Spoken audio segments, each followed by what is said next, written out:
네, 탄소 중립 시대를 맞아서 이 성장세가 기대되는 분야 중에 하나가 풍력 발전입니다. 최근에는 육상을 넘어서 해상까지 풍력 발전기를 돌리는데 역시나 우리 업체들 이 시장에서 두각을 나타내고 있다고 합니다. 자세하게 살펴보겠습니다. 산업부 방서우 기자 나와 있습니다. 방 기자, 먼저 내용을 좀 짚어보기 전에 해상 풍력이라는 게 정확하게 어떤 개념입니까? 말 그대로 이제 바다에 풍력 터빈을 설치해서 네. 거기서 이제 불어오는 바람으로 전기를 생산하는 방식이라고 생각하시면 됩니다. 네. 이제 해저 지반에 고정시킨 기초 위에 또 발전 타워를 올리는 고정식, 그리고 해저 지반에 닷과 쇠줄로 연결된 부유체 위에 이제 발전 타워를 세우는 부유식으로 나뉘는데요. 예. 육상 풍력에 비해서 굉장히 장점이 많다고 합니다. 요거는 전문가의 설명으로 들어보겠습니다. 바다가 전 세계에서 차지하는 비중이 70% 정도 됩니다. 그래서 전 세계적으로도 해상 풍력으로 갈 수밖에 없고, 또 그래서 한번 설치하면 한 20년 정도 바람 에너지를 이용할 수 있고.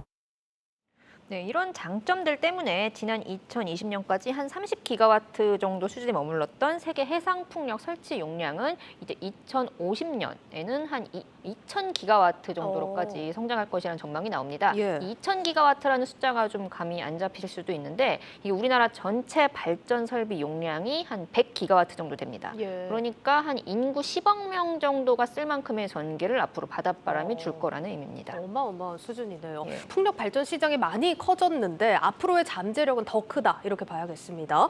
근데 이런 시장에서 우리나라 업체들이 활약을 크게 하고 있다고 하는데 어떤 기업입니까? 일단 이제 해상풍력 발전 장치 구조를 좀 보셔야 될 것 같아요. 예. 일단 구조를 보면 이제 기초, 기둥, 그리고 지금 터빈 이렇게 구성이 돼 있습니다. 네. 이제 좀 위에 굉장히 큰 바람개비가 있잖아요. 예. 이 거대한 발전 장치를 지금 육지도 아니고 바다에 설치해야 되기 때문에 그렇죠. 사실 기초 작업이 굉장히 중요하거든요.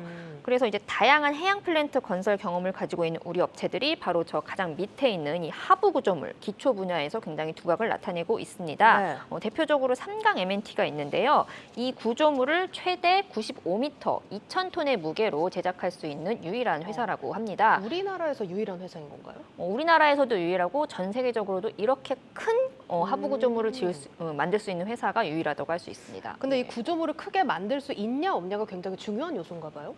일단 이 터빈이 굉장히 커질수록 발전 단가가 낮아지기 때문에 네. 좀 이제 재생에너지가 왜 발전 단가가 비싸서 좀 많이 보급이 안 된 그렇죠. 상태잖아요. 예. 따라서 이제 터빈을 굉장히 키우는 게 중요한데 이 큰 터빈을 달기 위해서는 당연히 구조물부터 커야 예. 합니다. 따라서 또 앞으로 설치되는 대부분의 해상풍력 발전 장치가 지금 거의 뭐 14메가와트 이상의 터빈을 굉장히 큰 터빈을 채택할 가능성이 높기 때문에 이런 대형 터빈을 버틸 수 있는 하부 구조물 기술을 보유한 삼강 MNT의 수주가 늘어날 수밖에 없고요. 예. 이미 현재 매출 대비 한 4배 수준의 수주 잔고를 쌓아놨는데 여기에 더해서 국내에서만 조 단위 추가 수주가 기대된다고 합니다. 알겠습니다. 그런데 일단 새 정부 들어서면서 친환경 에너지 중심으로 좀 정책이 짜였잖아요. 그렇기 때문에 재생 에너지 사업이 이전보다 좀 주춤하지 않을까 이런 우려도 나왔던 걸로 아는데 기호였나 봐요. 일단 원전이 확대되더라도 이제 수출로 먹고 사는 우리나라 특성상 좀 글로벌 표준을 외면할 수는 없을 겁니다. 정부가 이 해상풍력 발전 사업 허가를 이제 최근 부쩍 내주고 있는 것도 예. 그 때문이라고 할 수 있는데요.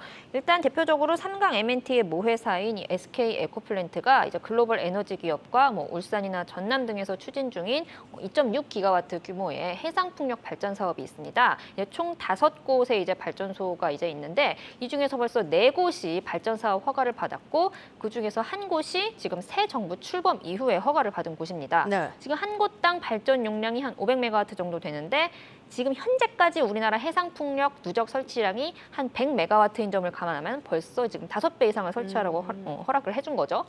일단 이런 거를 관계자의 설명으로 계속해서 들어보겠습니다.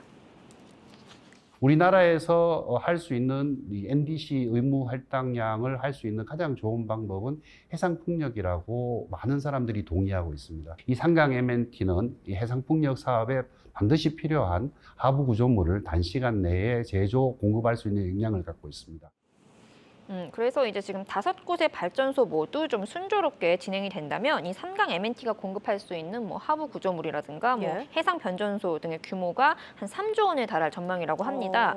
이미 지금 발전소 5곳 중에 한 곳에 지금 피드 기본 설계를 맡았기 때문에 네. 향후 입찰에서 우위를 점할 수 있다는 게 회사 관계자의 설명입니다. 네, 국내에서만 3조 규모라는 게 놀라운데 해외는 규모도 크고 시장도 더 크지 않습니까? 해외 수주 현황은 좀 어떤가요? 지금 당장 원전을 해상풍력으로 대체하기로 한 대만에서는 벌써 6천억 원의 수주를 따냈고요. 네. 2025년까지 추가로 9천억 원 규모의 추가 수주가 가능할 전망입니다. 지금 대만의 해상풍력 설치 목표와 그리고 현지화 비율 그리고 3강 MNT의 하부 구조물 점유율을 전체적으로 감안하면은 지금 2035년까지 좀 보수적으로 계산을 하더라도 한 5조 원 정도를 더 따낼 수 있다는 계산이 나옵니다. 그리고 지금 미국이 있는데요. 예. 벌써 기가와트급 발전소 한 곳에서 하부 구조물 공급 견적서를 보내왔다고 합니다. 지금 협상이 순조롭게 진행된다면 뭐 본 계약은 한 내년 말 이후에 가능할 전망이고요. 미국의 경우 지금 해상풍력 시장을 키우기 위해서 발전 시점을 이제 주별로 한 5년 정도 당기고 그 다음에 관련 기업에 세액 공제 혜택을 줄 만큼 굉장히 지금 간절한 상황인데 네. 아쉽게도 지금 해상풍력 인프라는 갖추지 못한 상황이라고 합니다. 따라서 이런 하부 구조물 같은 경우는 좀 전량 수입해야 할 지경에 처해 있고요. 일단은 거리상 유럽 업체들에게 주문을 넣는 게 맞지만 제작 경험이 부족한 업체에게 맡겼다가는 좀 공기 지연이라든가 불량으로 손실을 기록할 수 있는 만큼 높은 운송비 부담을 짊어지더라도 좀 한국 업체와 손을 잡을 가능성이 높습니다. 실제로 예전에 한번 영국에서 그런 풍력 발전 하부 구조물이 굉장히 불량이 많이 나서 실제로 좀 실패를 한 사례가 있었거든요. 네. 그리고 이 밖에도 좀 유럽이나 호주 등에서도 굉장히 지금 문의가 많이 들어온다고 합니다. 알겠습니다. 해상풍력 관련해서 기초를 담당하는 3강 MNT의 수주 현황 들어봤고 앞서서 보면은 발전 장치 구조도 다양하던데 또 주목받는 다른 기업들이 있을까요? 일단 이제 하부 구조물의 3강 MNT가 두각을 나타낸다면 네. 이제 그 바로 위에 기둥, 이제 타워라고 하는데요. 네. 이 타워는 지금 CS 윈드와 동국 SNC가 좀 두각을 나타내고 있습니다. CS 윈드 같은 경우는 지금 미국 내에 풍력 타워 공장을 보유한 베스타워 아메리카 지분 100%를 인수했기 때문에 이 공장에서 미국향 제품을 만들면 세액 공제를 받을 수 있어서 좀 수익성이 결국 개선될 수 있습니다. 오늘도 당장 뭐 400억 원 규모의 수주를 했다는 그런 공시가 나왔고요. 그다음에 동국 SNC의 경우 이제 풍력 발전 업체의 수익을 보장해주는 고정 가격 입찰제가 국내에 도입되면서 좀 연간 수십억 원 수준에 불과했던 국내 타워 매출액이 한 2년에서 3년 내에 수백억 원 단위로 증가할 수 있다는 분석이 나옵니다. 네. 그리고 이제 최근에는 육상 풍력 시공 분야 1위인 코오롱 글로벌도 해상 풍력 시장에 뛰어들었습니다. 네, 이렇게 해상풍력 산업을 선도하는 우리 기업들의 수주 현황 짚어봤습니다. 산업부 방서우 기자였습니다.